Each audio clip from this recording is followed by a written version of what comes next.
हम जानिकर्मात्मं जातिकर्वदं मे नमो गणेभ्यो गणपतिवशो नमो नमो व्रातेभ्यो व्रातपतिवशो नमो नमो विषयभ्यो गणपतिवशो नमो नमो विरूपेभ्यो विश्वरूपेवशो नमो नमो ओम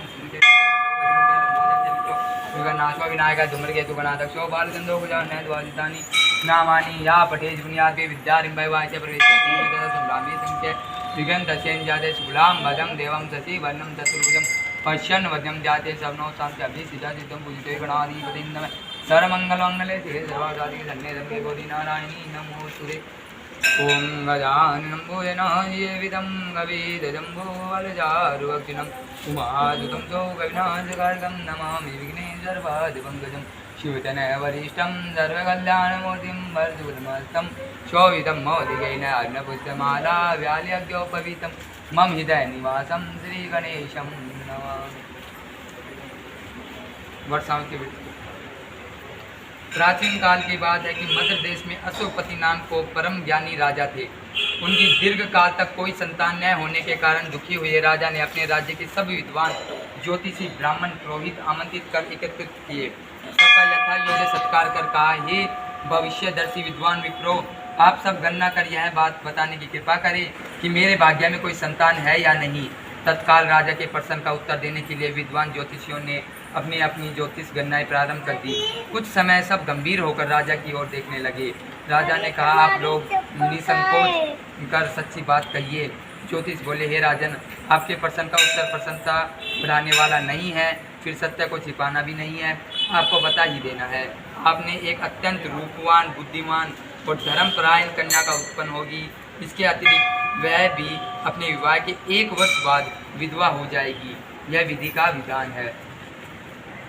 ज्योतिषियों की भविष्यवाणी सुनकर राजा बहुत दुखी हुए। वह कन्या और अपने राज्य की भविष्य की चिंता में बहुत दुखी हो गए। कालांतर में राजा की एक कन्या उत्पन्न हुई। वह समय अनुसार बचपन व्यतीत कर युवा हुई और विवाह योग्य आयु की हो गई। राजा अपनी कन्या के विवाह का परिणाम सोचकर भी बहुत दुखी हो गए। वह यह विचार करने लगे कि कुछ बचाव का प्रयास किया जाए। ऐसा सोचते सोचते देव प्रेरणा से राजा को नारद जी का स्मरण हो आया।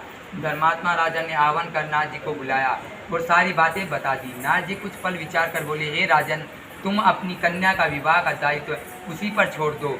तुम अपनी कन्या से कहो कि वह अपने लिए स्वयं ही कोई योग्य वर तलाश ले। तुम्हारी कन्या जिस युवक को अपने भावी पति के रूप में स्वीकार करेगी, तुम उसी के साथ अपनी कन्या का विवाह पूर्ण विधि से विवाह कर देना। राजा ने अपनी कन्या सावित्री को बुलाया और नारद जी की बातें बताकर पूछा, हे पुत्री सावित्री, तुम कहो तुम्हारा क्या विचार है। सावित्री बोली, हे पिताजी, मैं नारद जी के आदेश का प्रसन्नता पूर्वक पालन करूंगी। राजा को कुछ सांत्वना प्राप्त हुई। अब राजपुत्री सावित्री ने सखी सहेलियां, दास दासियों और अनुचरों सहित भावी पति के योग्य व्यक्ति को ढूंढने भ्रमण करना प्रारंभ कर दिया। अनेक नगरों, वन प्रांत पार कर सावित्री एक छोटे से रमणीक जंगल में पहुंची। वहां पहुंचकर सावित्री ने अपना रथ रुकवाकर कुछ देर प्रकृति की सुंदरता निहारने के बाद सावित्री विश्राम करने लगी। आंखें खुलने पर उसी एक वृक्ष की डाल पर बैठकर कुल्हाड़ी से लकड़ी काटता एक सुंदर, बलिष्ठ और गौर वर्ण युवक दिख पड़ा। उस युवक को देखकर सावित्री का ध्यान उस युवक के चेहरे के भावों, मुखाकृति और स्वभाव का अध्ययन करती रही। युवक का मौन निरीक्षण करते हुए काफी समय व्यतीत करने के बाद सावित्री ने अपने अनुचरों द्वारा उस युवक को बुलावा भेजा। सावित्री द्वारा बुलाए जाने पर सत्यवान उसी के पास पहुंचा। सावित्री द्वारा परिचय पूछे जाने पर सत्यवान ने कहा, हे राजन, मैं एक दरिद्र प्रभावित कुलीन युवक हूँ। इस जंगल में रहता हूँ। मेरे साथ ही मेरे माता पिता भी रहते हैं।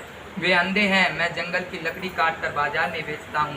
इसी से हम तीनों प्राणियों का जीवन निर्वाह होता है। मेरा नाम सत्यवान है। आप कहिए, मैं आपकी क्या सेवा करूं।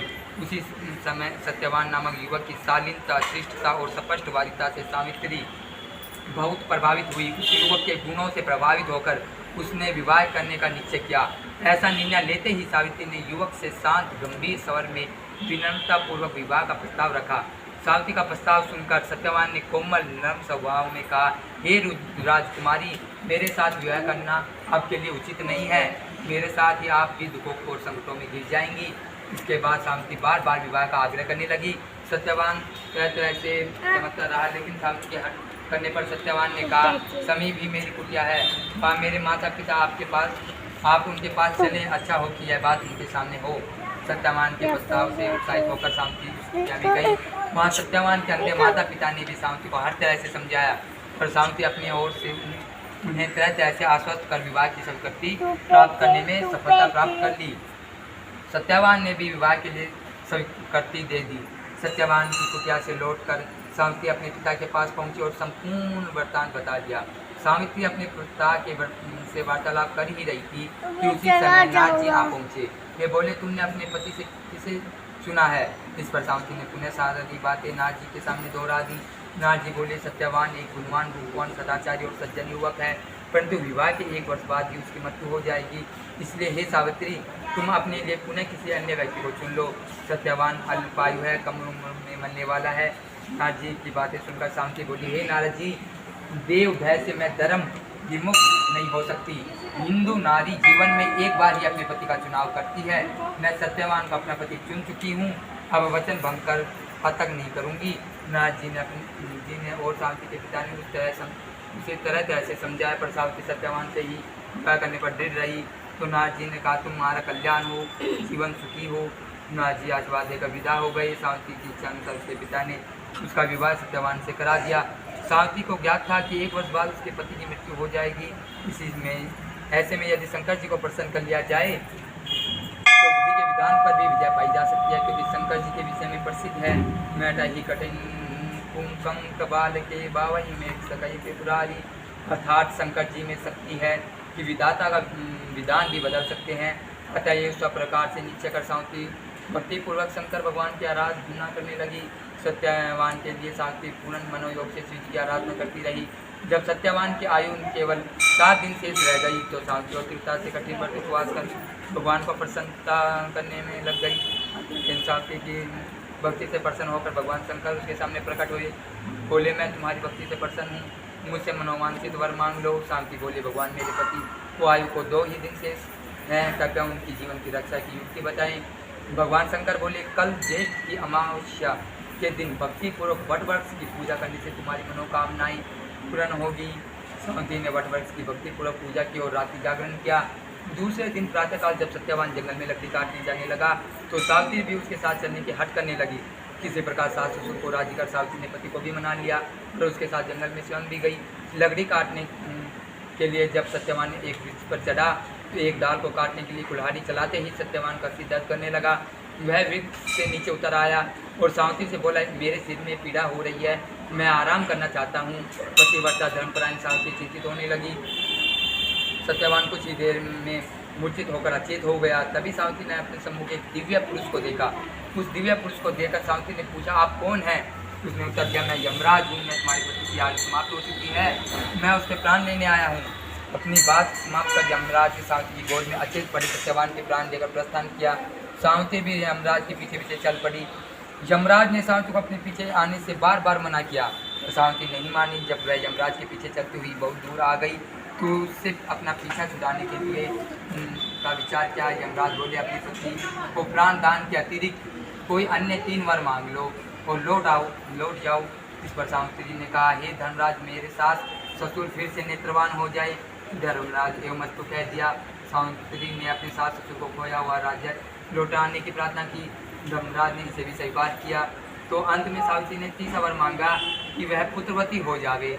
धर्मराज ने 30 वर भी स्वीकार कर लिया। वरदान देने के बाद धर्मराज शीघ्रता से आगे बढ़े।